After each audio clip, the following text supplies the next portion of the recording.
Toledo Museum of Art. My name is Colin. I'm going to be narrating and assisting for Jake here, who is in the role that we call the gaffer. So today we have a very fun piece planned for you guys today. We're going to be actually pulling and then using what we call cane or filigree, which is just little vertical threads of a way to pattern glass using line as the main kind of design component. So I just want to introduce the hot shop a little bit for those that have never witnessed a glass demonstration before. This is our hot shop. So a little bit about the equipment is we have our furnace all the way down there with the door on it. That's pretty much the heart and soul of any hot shop across the country. So in there houses about 500 to 600 pounds of molten glass holding it at 2,150 degrees Fahrenheit, nice and roasty toasty. Right next to it is actually our pipe warmer. So this houses all our stainless steel or carbon steel pipes and punnies that will allow us to actually inflate the glass and continue to kind of manipulate it if we're adding bits or anything. We have to preheat the heads of them up to about 900 degrees so glass will actually stick to them. And then lastly, we have the reheating chamber, which you'll see Jake going in and out of a majority throughout the process, because as soon as we pull that glass out of the furnace, we have probably about a minute working time before it cools down too much to where we can't continue to inflate the glass or change the shape. So with that being said, Jake's going to go ahead and start off by picking up a chunk of color so we can actually get this cane pulled. So he's going to gather a little bit of glass on the head of his pipe just to kind of coat it. And this little bit of glass is going to be similar to what we call maybe like a post. So we can stick up the chunk of color bar that we have preheating in our color box. So a little explanation of what color bar is. So this is color bar. We can design or color glass in hundreds of ways, but color bar is really nice because normally we can pick it up on the head of a blowpipe, and when we blow it out, creates a nice even saturation of color throughout. So like this is a transparent like saffron or orange color. In the box today, since we're pulling cane, Jake has a really nice lilac red, which is kind of a light pastel-y purple that we're actually going to be stretching over about 10 to 20 feet. So it's going to be a lot of fun. So right now he's just kind of shaping it up. We've had this color preheating in the box for roughly about an hour now. Since it is solid colored glass, we have to preheat these sizable chunks. So when he goes to stab it up, thermal shock doesn't take over and cause the glass to explode. So our glass, soft glass or soda lime, is very susceptible to thermal shock, meaning if we're taking a really hot object to a really cold object, that can crack and break it. Similar to if you drop an ice cube into water, you can hear it start cracking. That's essentially what thermal shock is. So since we've had that color preheating in our box to 900, now he's got it in the reheating chamber. That rocks the same temperature as the furnace, 2,150 degrees. He's just gonna kind of boost some heat on it, but not before cleaning it off. So whenever we have color in the box, sometimes we're just kind of getting it nice and hot. This is gonna take quite a minute to get that color hot. Depending on each color, it has different kind of chemical makeups to it. So usually some purples can be a little bit softer. Any colors in kind of the cool range compared to the warmer tones. Cool range being blues, greens, and purples are technically what we call softer colors because they're made with thinner, easier to melt metals. Compared to their counterparts of the warmer color tones being reds, oranges, and yellows. So you can see it didn't take long for that color to really heat up. And now he's really kind of rolling it back and forth on this steel table. So this steel table, we have a small little mini one at each of our holes here and quite a larger one over kind of standing alone. So these marvers are really nice because this allows us to kind of shape and cool down the glass, get a nice kind of even homogeneous shape. So he's going for a little bit of a bullet form. And so he's going to probably be doing this multiple times because when he's heating that bar up, the center of it can be really cold. He wants to make sure the heat is even throughout the piece so that when we gather it, and we pull the glass, it doesn't pull like a slug through a straw. It needs to pull nice and evenly, have that heat all the way embedded into it. So also, if you guys if you have any questions, feel free to leave them on our comments below. This is a live stream demo, kind of continuing on with our live demos. And Misha will let me know what the question is, and we'll get those answered for you. So you can see him, he's getting that kind of bar nice, long and narrow.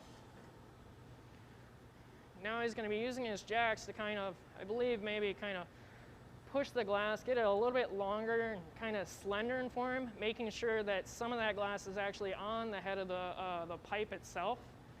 That way it can pull nice and evenly. So the reason he is using these jacks here to actually kind of push on the glass is he's kind of shooting for a thinner kind of filament in the glass. That being that there's less clear glass, there's more color, it's a thinner line, so it can really allow us to get really nice, delicate patterns. So now that he's got all that glass shaped up, kind of narrowed down a little bit, he's going to let it cool down. He's got the heat built up where he needs it. He's letting it cool down before he takes another dip into our furnace, because if he goes in there too hot, since the color is directly on the surface, he can run the risk of actually stripping off some of that color and contaminating our furnace and turning it a beautiful lilac purple. So, you talked about pattern in the glass. Do you have like examples of like when? Yeah, so we have this fancy little kind of jig here of all different types of cane that have been pulled or can be made out of. We're sticking with kind of the most basic cane right here. So you can see it's just the color going through it. It's got some clear on the sides. You can go way more advanced if we wanted to, say, have this purple as the center and overlay some color on top. We'd have an overlay cane, like maybe putting a yellow, or you can get crazy with different colors. And then we have even more advanced types of cane called Zinfirico, or that just means lines with twists. So tons of different variations in that. But just for today's demo, we're sticking with a very simplistic cane just because of time. Because with cane work, both Jake and I really love using this pattern in our work. But one kind of downside to it is you've got one layer over it. We're probably going to dip maybe once, maybe twice more, once more to get the correct volume that we need so we can actually stretch this across the hot shop. So he's letting it cool down once more. He doesn't run the risk of stripping color into the furnace, but the reason we want to cool that down is because gathering glass out of the furnace is essentially almost candle dipping in our kind of sense. So he's letting it cool down and getting a nice molten layer on top. That way with the cold core he has some stability, doesn't run the risk of the glass kind of collapsing, getting really hot and getting way too long and kind of folding on itself. So you can see that nice third layer or second layer on top of it. And now he's just going to roll it across the marver, kind of keeping it into this cylindrical tube almost, because whenever we pull cane, normally canes are kind of, they can range from the size of a pencil all the way up to the thickness of a Sharpie, or even larger than a Sharpie, and that's usually when we're hitting the range of going into a Marini, which is just using tiles of kind of patterns, creating a mosaic in a piece. So he's just getting that nicely shaped up. You can see how the color is just a little bit exposed on the tip. We want to make sure there's not a lot of clear on the tip of that glass, because in a second I'm going to be actually making up a post, which is just going to be a cold, almost kind of hockey puck-ish shape on the end of a punny rod, so that he can adhere it to that and we can stretch it like taffy across the room. You thinking that? All right, so I'm going to go ahead and get started with the post. He's going to continually heat this, kind of shape it up. When he's rolling on the sides of the marver, it's cooling down that outside exterior so that when he adds more and more heat, it's slowly building up the heat to the center core. So cane being a little bit more of an advanced technique, it takes a while to kind of get really experienced pulling cane. You have a lot of, sometimes you'll have mistakes when you're pulling cane where it doesn't pull right, or you'll have an extremely thin end and a really thick end, but Jake's been doing this for quite some time to where we kind of figured out exactly what he needs. And you can see him, he's heating it up. When he rolls it on that table, it's cooling the sides. He's also cooling down the tip of it by quenching it in some water. So what that's doing is it's kind of freezing up the tip of that glass, because whenever he goes into the reheating chamber, first thing in and the last thing out is always going to be the tip of the glass. So it's always going to be a little hotter than the rest of everything. So just by quenching it in the water, that kind of freezes up the surface briefly. So when he heats it back up, he can find that kind of good median of cold to hot.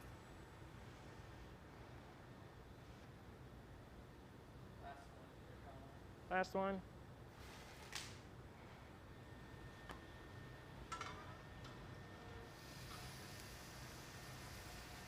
So he said last one. We're just going to get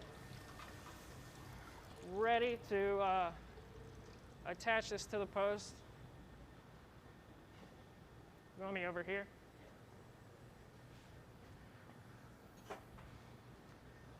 So he's going to bring this over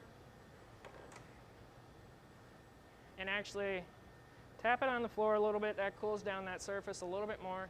And then by sticking it to the post, that's what he wants. Because the thinner the glass is, the faster it cools down. So by doing that initial stretch before we start really kind of tugging on it, kind of sets up the diameter he wants. So as he continually kind of pulls that extra mass all the way to the wall, it's set up with the diameter that we want. So now you can really see as that glass starts stretching out, it's getting a little colder. It's not looking orangish or pink in tint. The color is actually really starting to come out. And so he's gradually just walking away. We didn't want to stick it to the post and immediately run, because then the glass can kind of pull out unevenly. So now we got it stretched to the length we want. Now we're just going to hang out just for a second, let it all kind of chill out. One last pull. Just kind of keeping it nice and taut.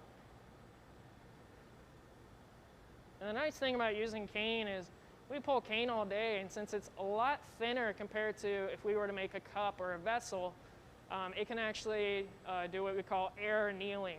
So that's just kind of cooling down in room temperature. We don't have to put it into one of our annealers to let it cool down overnight. So breaking it off the post, he just grabs it with his tweezers, and that contact point of kind of holding it on the cane, lifting it up and smacking the floor, breaks it while it's still hot. If it was a little cooler, it wouldn't have exactly broken the way we wanted it to.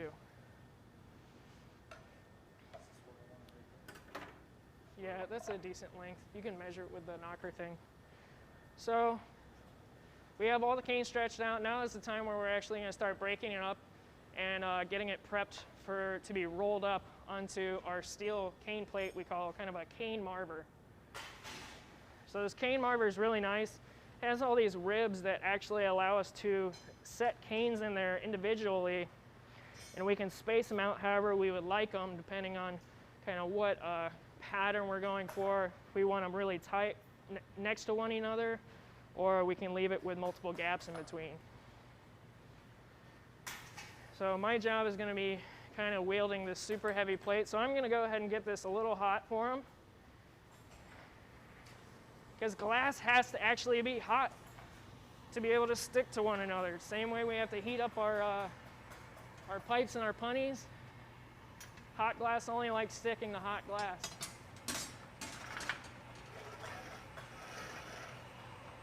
So while he's chopping it up, using this cane box, this is a really nice tool that glass blowers can easily just quickly fabricate, so we can get the same length each time.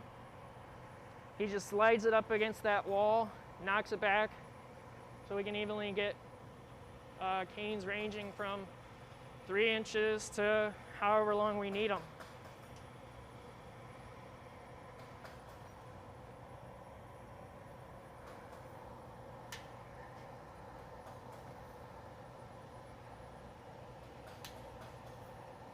So I think we're going to be looking for, we'll probably break all the canes up while it's here. Kind of look for the nice even thickness on each of them. We want them ideally to be all the same thickness because if he puts multiple canes that are thinner and some that are thicker, the ones that are thicker actually have extra clear on the sides, or it won't really, you'll be able to kind of notice it whenever he blows out the form.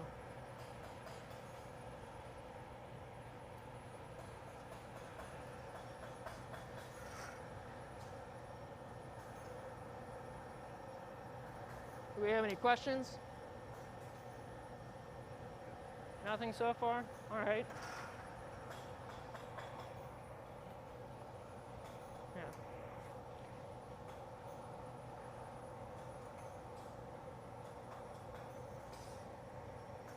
So while those canes are a little hot, you can see him wearing a glove on his left hand so he can actually kind of make contact. It's probably not going to be hot enough to where it'll burn him per se, but wearing these gloves can easily kind of defend himself against any kind of extra heat radiating onto his fingers.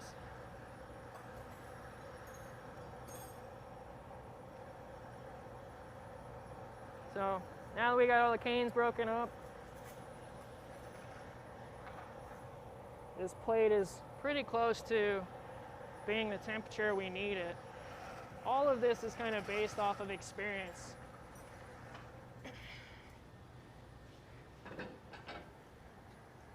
All right, so we got that where we need it. Do you want to lay it out? Or? Yeah, still a little So warm. what we're gauging kind of the temperature of the plate. We don't really want it to be glowing red hot. I got it a little toasty on the end. But by heating the plate up and then laying these canes out, the heat actually, the heat from the steel heats up the canes. I'm going to take an additional heat on it before he actually rolls it up, but what he's going to be doing is he's going to be blowing out a clear bubble and then bringing that bubble over and then rolling these up, almost creating a kind of curtain-like pattern on a clear bubble.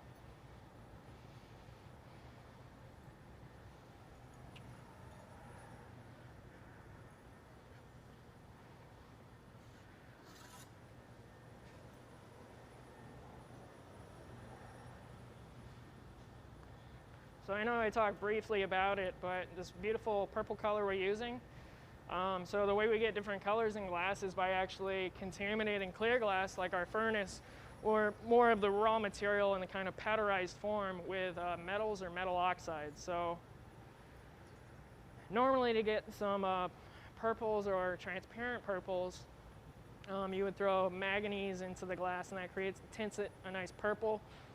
With opaque glass, you would throw in kind of opacifiers, I believe, into the glass. That's what makes them to where you can't really see through. That's the difference between opaque and transparent glasses. Transparent, if you tinted your windows at home a certain color, it still lets light pass through. Opaque, you can't see through. Now there is kind of a tone you can hit in between what we call opal colors, which look partially opaque and transparent at the same time, like it almost like faint, like a ghost color. It's just really fun. We don't do any of that chemistry here, but so what I'm going to do now, before I talk a little bit more about color, is I'm actually going to measure it out. You probably get started if you want. So I have these pie calipers. So when he actually rolls this up, he has to know the diameter of the bubble that he needs. So what we have are the pie calipers. So I'm going to measure the length of the canes from these 2 points.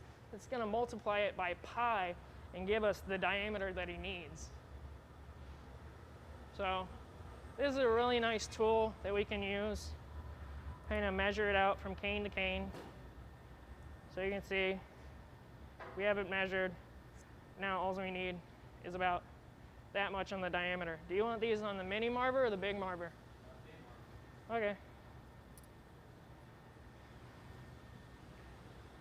So this is what he's going to use to actually calculate not only the width of the bubble that he needs, but also kind of taking into consideration the length.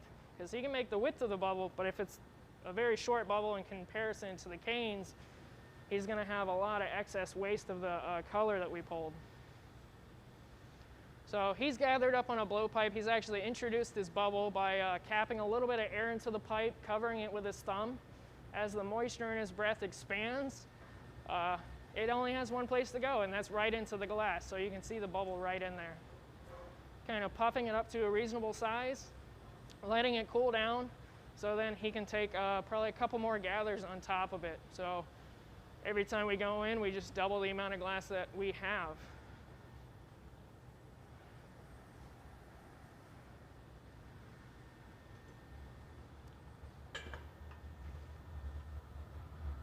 So while he's getting all the glass he needs, I'm just going to keep these canes nice and hot.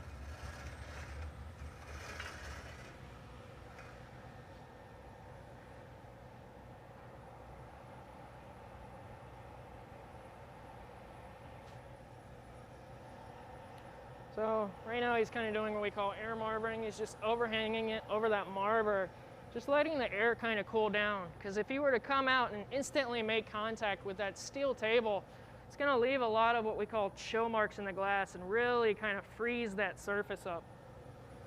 So by letting him kind of hang it over the marber, that heat that he just gathered out of the furnace is allowing the inside core of that bubble to start kind of heating up.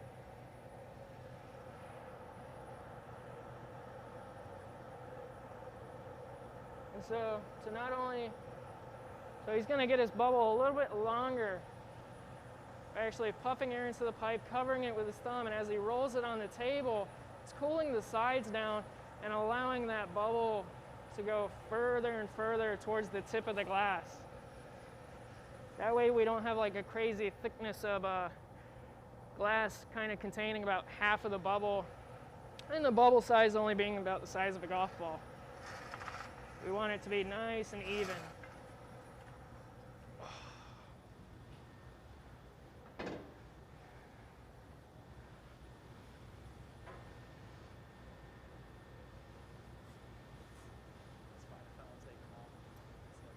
What's up? I'm not going to take them all. All right. So he measured it. He's got the width that he needs. These are more than hot enough to get it. So we don't really have a heat gun to use to kind of determine how hot these canes are.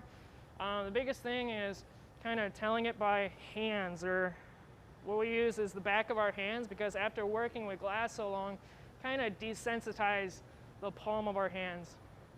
And the back skin's a little kind of more sensitive, so if we're holding our hand over it, it's a little too hot to hold it for more than a couple seconds, then it's nice and ready. He's just getting his glass nice and hot. He's gonna plop them right on there. Oh. Stuck to the plate. That's fine. And then rolling up. He just had a slight issue of the bubble making contact with the plate. So it stuck to it briefly, but you know, he's just gonna kind of finish it out. Now that we have all those canes rolled up there, we're gonna take some time, kind of separate them a little bit. His bubble got a little flattened when it kind of stuck to that plate, but now he's just taking the second to use his tweezers and kind of squeeze them in and out, making sure that separation point that we had talked about when rolling them up on the cane marber is nice and even throughout.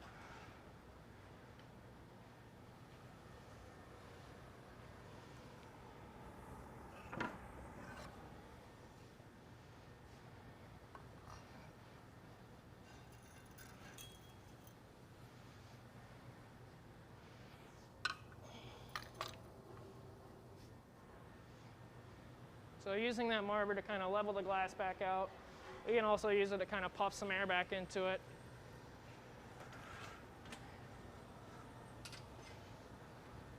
And now we have the canes all rolled up, and you can see how it's nicely oriented into that nice kind of vertical threading. Now he's going to take some time to really boost heat into the surface of that glass, but not before cutting off the tip of this. So you can see how all of those canes are kind of hanging out a little bit, kind of splaying out. He just uses his jacks to really start to squeeze on that, bring them all together so he doesn't have the difficulty of them potentially flaying out too wide and tagging back on the piece. I imagine he's going to end up actually cutting off the tip of it, kind of bringing all those canes to a termination. Yeah.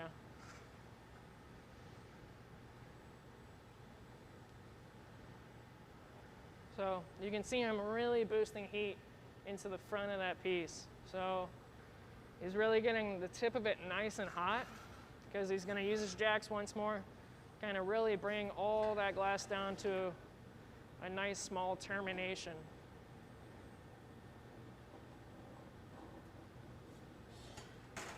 And then cut off that little marble on the top.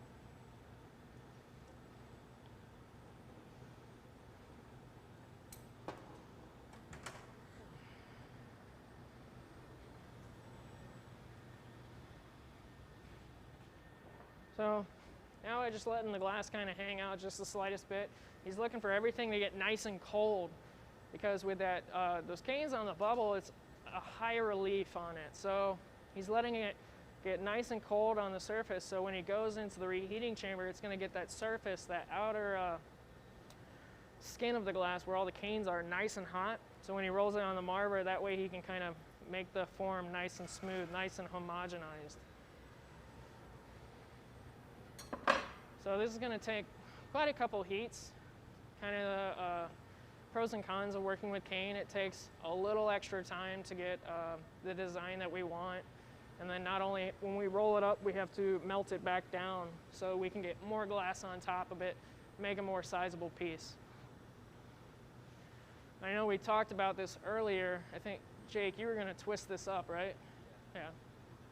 So with using cane, with a simple cane, we can use them, leave them nice and straight, which is actually rather difficult to do, leaving the canes nice and straight, because whenever you're using that marber, you have to really kind of control your turning, not only in the marber, but in the reheating chamber as well. So you can see him, he's continually turning to the right, but as those canes heat up, he gets them more embedded into the surface. He's going to really watch his heats, probably turn to the right 3 times and then turn to the left 3 times. So if he wanted to keep them straight. But in the case that he's going to be twisting them up, eventually he's going to be rolling them on this marber and actually rolling the tip or holding the tip in one place and start kind of twisting one way. And friction is going to kind of take over and allow him to torque those canes into a twisted pattern.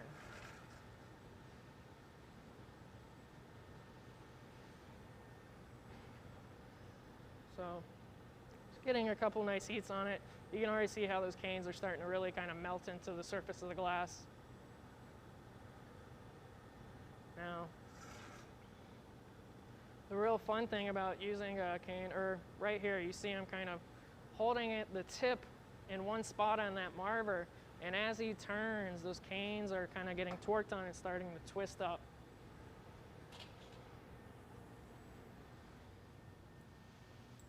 Puffing air into the piece, making sure his bubble is nice and even, because whenever we're twisting glass up, when we have a bubble on the inside, we have to be very mindful of it, because if it starts torquing up, it can actually separate, and we end up having 2 bubbles, one that we blow into, one that's floating in the piece. But we want to have it nice and in control, because the bubble's nice and even, the piece will blow out nice and evenly. In a perfect world.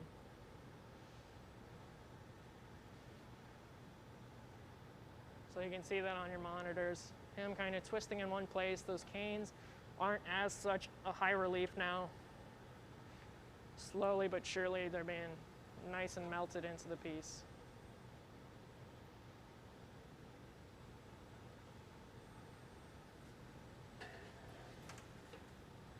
You're gonna heat it once more? Yeah, I'm gonna do one more heat, terminate one more time. Terminate one. Get rid of that. You good to go. Okay. So just talking a little bit, communication is a big kind of key role in any hot shop. You want to make sure that you know what you're doing to help your assistant out.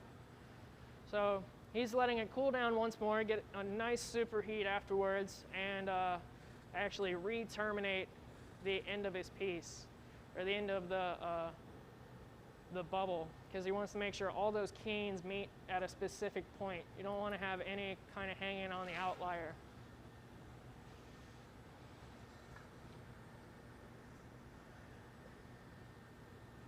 So back to a little bit of the chemistry. I know I've been talking kind of on and off about it. So metals, metal oxides make different colors in glass. Manganese creates purple.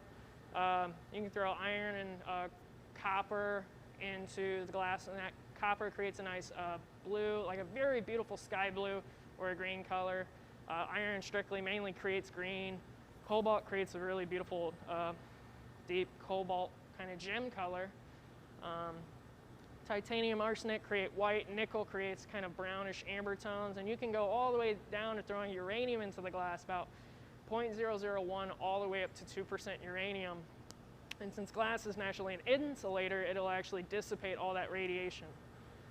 We don't do any of that stuff here, just because it can be quite hazardous to mix all those different metals together with the raw powderized soda lime glass batch material. So there are some studios, however, that actually do melt their own kind of color pots. So they'll have a clear furnace like we have, to where we can choose whatever. No, we actually melt it in opaline, like a white opaline color, so it was a nice kind of ghostly white color.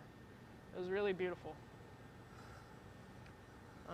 But yeah, the stronger the metal, you can go the richer colors like gold or gold ruby.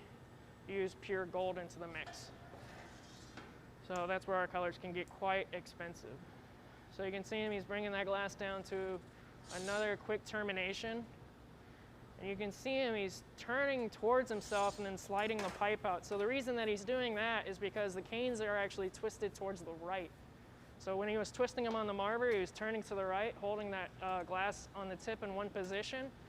To make sure those canes stay nice and tight and turning one way, he was sliding that pipe away from himself and then applying pressure as he was slowly constricting that point tighter and tighter. So now he's hooking up our, these blow hoses have been making quite the comeback in the glass world due to COVID-19 restrictions. So he's going to be actually applying himself for his own air, compared to in original times we would actually be helping one another. I'd be applying air pressure for him so that he could mainly focus on the piece at hand, see where that glass is inflating. But now he's got double duty of having to do both of them, both jobs.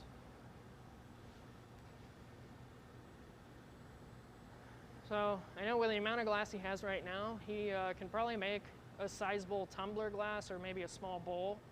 I believe he's hooked up his hose because he's now going to be using his jacks, maybe laying them on the side and kind of blowing, or using our newspaper, kind of make sure that bubble is nice and even throughout, as I had talked about before. Because he's going to probably be gathering more glass on top of this.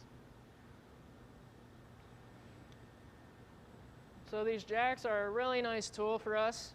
It's actually kind of like our Swiss Army knife of tools. They were designed about 2,000 years ago from a pair of sheep shears.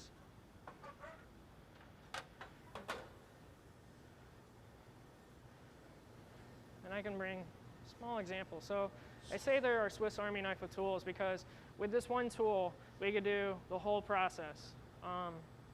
The blades allow us to kind of constrict the glass down. So I'm constricting it down, cutting off the knob, but laying them on the sides allows them to get a nice even profile. Since these are metal, it almost acts as a ruler, so as we're blowing the glass out, we can keep it nice and straight into a cylindrical form.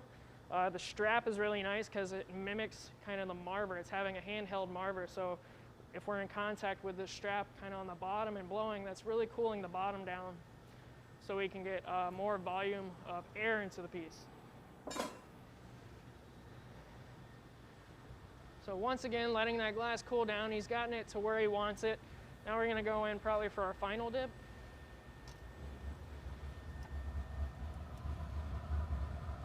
So when we're going into the furnace, gathering that glass out, it's essentially like almost gathering honey out of a honey jar. You know, the old school way of having that wooden dowel.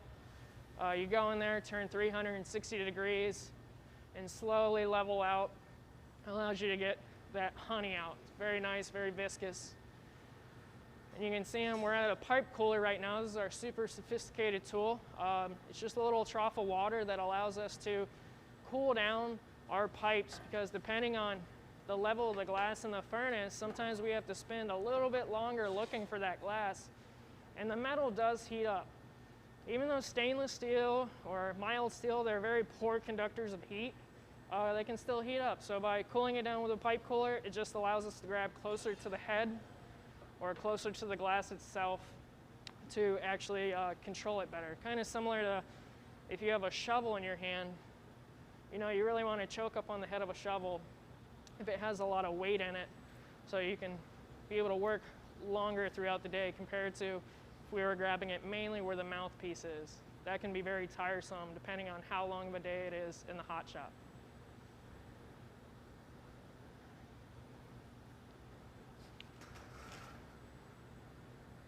So he gathered that glass out, and then he went for one of our blocking tools. I can show you what that is. So the blocking tool is real nice. We're using the 10 block. Do you need it again? Yeah.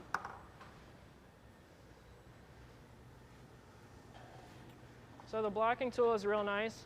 They're scoops, wooden scoops on the end of a handle or whatever. They can be carved out of pretty much any fruit wood. We use cherry because it's most readily available. So the fruit wood is really nice because it has a really tight grain pattern. So as soon as these blocks are carved out, they live their life submerged in water. And so it holds water a lot longer. So whenever he brings it in contact with that glass, the water actually evaporates, creating a bed of steam that the glass actually glides on. And since it's carved out into the shape of this scoop, it creates a nice even profile of a Q-tip shape. So a nice even shape allows us to kind of control that really hot glass that comes straight out of the furnace. So now using the steel table once again, now he's using it for what a lot of glass blowers use it specifically for, and cooling the bottom of the glass down. So you can see him rolling the tip of that glass, which will actually be the base of this piece, onto that marver. And as it's in contact with it, it's acting as a heat sink, and it's pulling heat directly out of that area. So that way we have a little bit of a thicker bottom compared to a thick shoulder, a top-heavy piece. So glass has a really kind of keen memory in that way that wherever it has been in contact or with a steel table or cooled down with any of our tools or our newspaper, it remembers that it has been cooled down.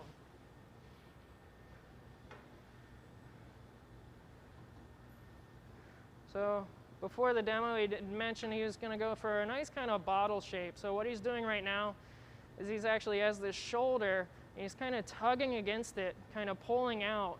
Not really squeezing down, but kind of by pulling out towards the right, he's creating this neck, and also applying a little bit of air pressure. That keeps him a little bit of a barrier he can kind of pull against. So now that he's got that neck pulled out, he might get it a little bit hot so he can get his constriction line in there. So this constriction line is going to be right off the head of the blowpipe. It is needed for any process, specifically for vessel working if you're making any type of hollow vessel. It can also be used for if you're doing solid sculpture.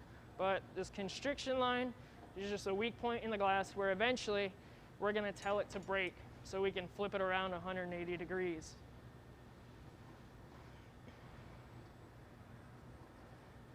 If we didn't have that constriction line in there, or the jack line as we call it, the glass wouldn't know where to break. So whenever he's done blowing the piece out and we go to flip it around, if he adds water to it or he chills it out with his tools and tries to break it, it could potentially take a crack out of the lip of the piece, or it could send crack running down the piece and just destroy the whole vessel. So yeah, so that's why we need it in there. Now that he's got that jack line in there and the neck in there, he's mainly heating up kind of the bottom 2/3 or the bottom half of the piece because he wants to inflate that glass just a little bit more. So occasionally, like in just a moment, he's going to go in for what we call flashing right there. So going in for flashing is just heating everything up, the jack line and the moil, which is all the glass on the pipe that won't be a part of the piece, heating it up for roughly 3 or 4 seconds, maybe longer depending on how long it's been hanging out in this room temperature air. We just want to keep it nice and happy and above about 915 degrees. If it drops below that temperature or anywhere at 800 and below, that's when glass will really start getting really stressed out, cracking and breaking, because that's too cold for us. So just by kind of monitoring it, just real nice. You can see I'm getting a little extra length to that piece. It was originally a very kind of bulbous. Now he's heating the bottom. That little extra thickness on the bottom allowed him to kind of treat it like an anchor and really stretch that glass out.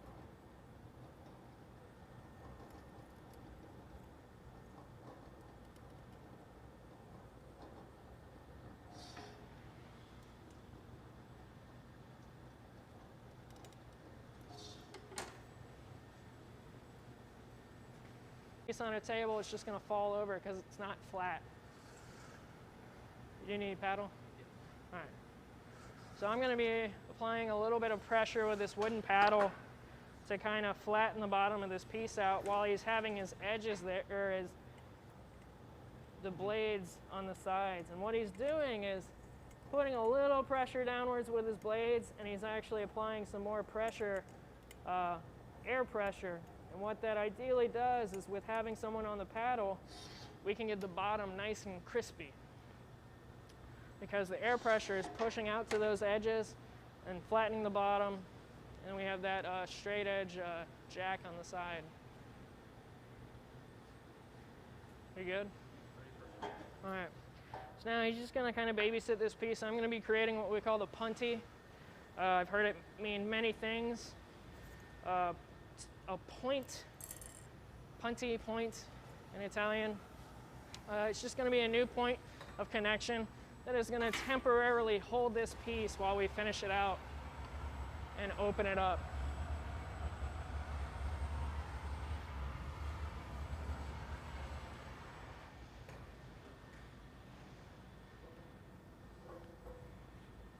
So this is part of the process where when any glass blower is kind of learning out, and pretty much their first 3 years, they typically will break a lot of glass because our heats have to be just perfect. I have to make sure that my punty isn't too hot, otherwise it can fuse to the bottom of this piece. When we go to take it off, it'll just break the bottom out. And he has to make sure that his glass has a little bit of heat to it so the glass will actually stick.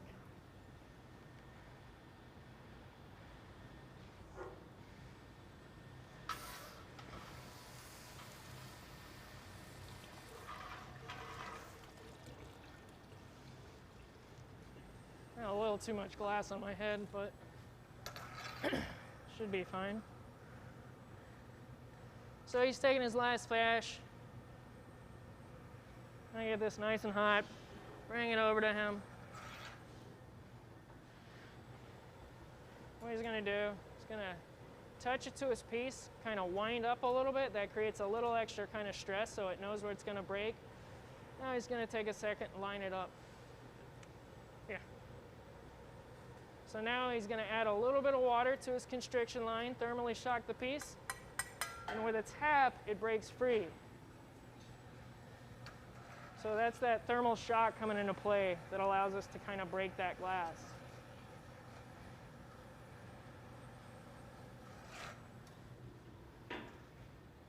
And now he has a nice additional second while that punty is still nice and hot to make sure that he's lining up the opening with the punty itself. Doesn't matter how off the piece is, if it's blown out into an ambiguous form. If If the opening is in line with the punty, we know that it is on center.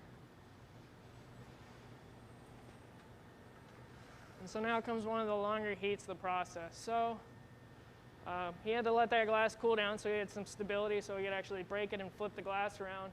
Now he has to build that heat back up. So this heat's going to take a super long time, roughly about 45 seconds. It may not seem like a lot of time, but for us standing up in front of a reheating chamber, having that heat coming down on us, it can feel like forever sometimes. So what he's looking for, he's looking for that edge of that neck where he broke it to start kind of dulling down in color a little bit. So when we're looking for in the reheating chamber, the edge is going to appear a little bit darker, and as it starts heating up, that darkness is going to start kind of dissipating. But he's also looking and feeling for movement. So anytime we're heating glass, or anytime we have molten glass, we're always going to be turning, as you've seen him doing throughout the process. So when we're in that reheating chamber, as that glass starts heating up, if we're turning to the right, the glass is actually going to start pulling away from us, kind of turning to the left. And we can feel that in the punty. That's why we don't really wear gloves on our hands, because not only does it hinder our dexterity, we can't feel the glass moving the way we want it to. So what you've seen him doing right now is he's actually tweezing, and we're going to be trimming this glass. So tweezing and bonking, as we call it. Are you doing it on this heat?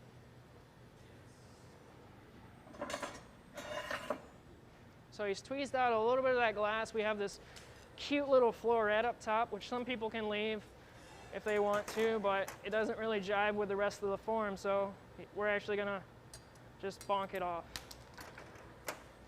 So by doing that little technique, tweezing and trimming or tweezing and bonking, he's tweezing that excess thickness off of the lip of the piece, kind of tweezing it out. That stretches it out, giving us a little bit more height, and then knocking it off just kind of gets rid of it, because no matter how good of a glass blower you are, whenever you create that constriction line, it's going to pull some excess thickness or meat to the center or around that joint of the jack line or constriction area. Yep. And as glass blowers, we're kind of shooting for a nice even wall thickness.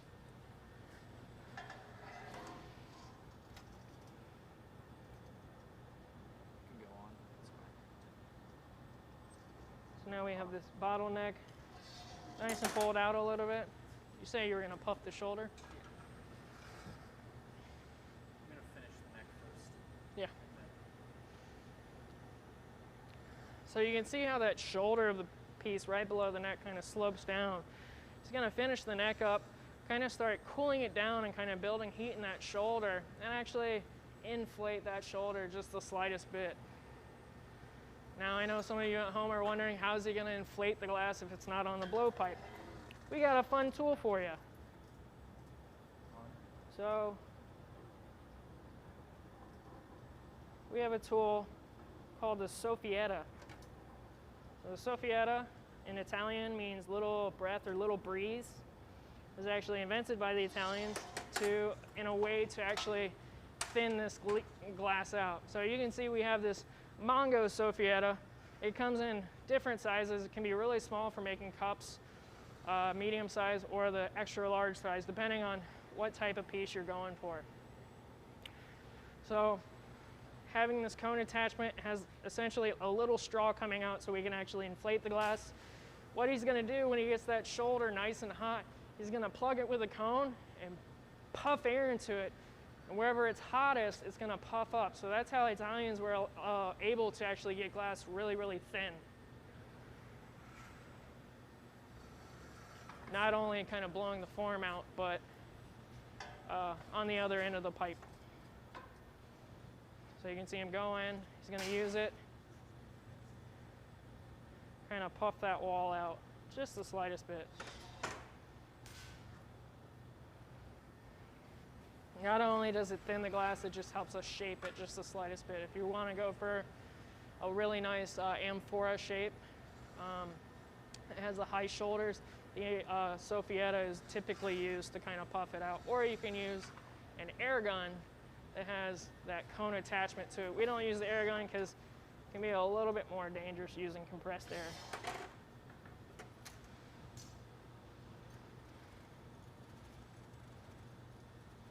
Nice.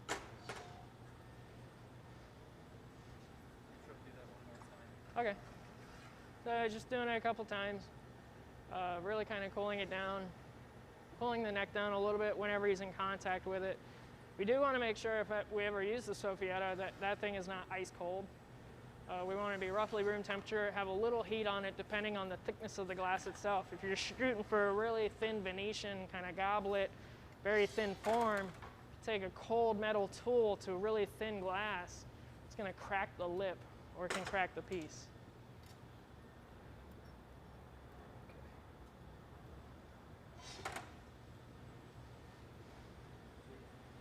You like it? All right, looks like we have our final form here. So you can see all those canes, nice swirling throughout it. Got the bottle, a little bit of neck. The neck shrinked a little bit, that's just what happens. But this would look really good holding some flowers. Maybe not a bouquet, it might be too small for a bouquet of flowers, but now what Jake's gonna be doing is really kind of flashing the piece down. He's got this map torch, a little plumber's torch. It's gonna allow him to boost some excess heat into the punty because the lip of the piece was extremely hot just a second ago, and now he wants to make sure the punty is about the same heat.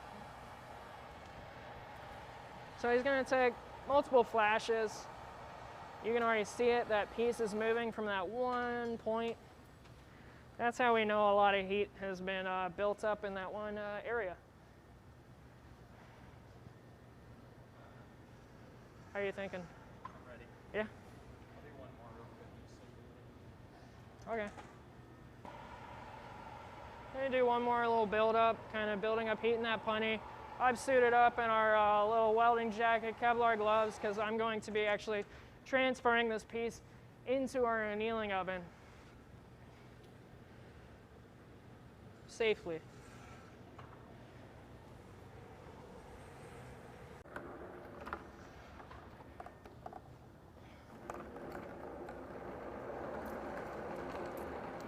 So what he's going to do is add a little bit of water. Yep. On that connection point between the punty and the piece, making sure mainly at the punty doesn't really want to hit the bottom of the piece at all or it could potentially break. And with a little tap, it breaks free.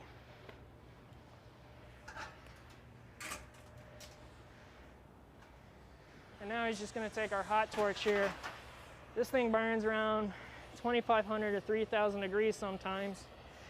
And it just superheats the bottom so we can take our bronze stamp, kind of our maker's mark, and stamp the piece. And so now we have our piece right here. It's going to get loaded away into our annealing oven. Awesome. Super digital round of applause for Jake here.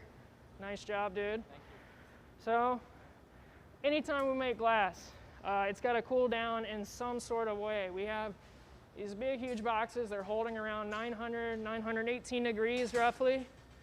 That's a nice stable temperature for our glass to kind of hold at. So as we make pieces, we'll load them away, and they're set to that temperature. So as soon as we open the door for a few seconds, we'll load the piece away, and then we can continually load in there until the end of the day. We're going to send it down on our annealing cycle so it can slowly cool down over the span of about, I think ours is set to about 14, 16 hours or so.